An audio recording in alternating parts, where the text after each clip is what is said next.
Hi friends, దాదాపు 9 సంవత్సరాల తర్వాత ఆర్సీబీ టీం అయితే ఫైనల్లో అడుగుపెట్టింది. మనకు ప్రివ్యూలో మాట్లాడుకున్నాం ఆర్సీబీ టీంకి కాస్త ఎక్స్ట్రా కాన్ఫిడెన్స్ అయితే ఉంటుందని. కాకపోతే అది మామూలు కాన్ఫిడెన్స్ కాదు.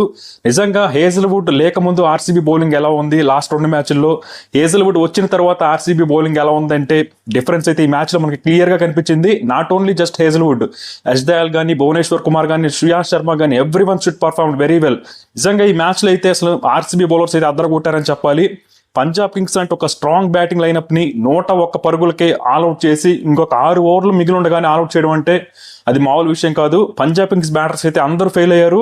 నిజంగా వాళ్ళైతే కొన్ని అనవసరపు షాట్స్ అయితే అవుట్ అయ్యారని చెప్పాలి. పిచ్ కాస్త బౌలింగ్ అనుకూలంగానే ఉంది. కాకపోతే పంజాబ్ కింగ్స్ బ్యాటర్స్ ఆడిన షాట్స్ కూడా ఏమాత్రం కూడా కరెక్ట్ అయిన షాట్స్ కాదు. అలాగే పంజాబ్ కింగ్స్ బ్యాటర్స్ లో ఒక్క మార్కస్ స్టోయినిస్ ఒక్కడే 20+ స్కోర్ చేశాడు. మిగిలిన బ్యాటర్స్ ఎవ్వరు కూడా 20 కూడా దాటలేకపోయారు. అంటే దీన్ని బట్టి పంజాబ్ కింగ్స్ బ్యాటింగ్ ఎంత దారుణంగా విఫలమైందో అర్థం చేసుకోవచ్చు. ఇక్కడ క్రెడిట్ అయితే ఆర్సీబీ బౌలర్స్ కి అయితే ఇవ్వాలి. అలాగే రజత్ పతిదార్ దగ్గర నుంచి కూడా చాలా మంచి కెప్టెన్సీ అయితే చూసాం. అలాగే ఫిల్ సాల్ట్ అయితే అద్భుతంగా బ్యాటింగ్ చేశాడు. పంజాబ్ కింగ్స్ బ్యాటర్స్ అలాగే ఆర్సీబీ బ్యాటర్స్ బ్యాటింగ్ చేసింది ఒకే పిచ్ మీద అనిపించింది. కాబట్టి ఓవరాల్ గా చూసుకుంటే ఆర్సీబీ దగ్గర నుంచి కంప్లీట్ టీం పర్ఫార్మెన్స్ అయితే ఈ రోజు మనం చూసాం. దాదాపు 9 సంవత్సరాల తర్వాత ఆర్సీబీ టీం అయితే ఫైనల్ అడుగు పెట్టింది. మరి ఆ ఒక్క అడుగు దాటి ట్రోఫీ గెలుస్తారో లేదో వేచి చూడాలి.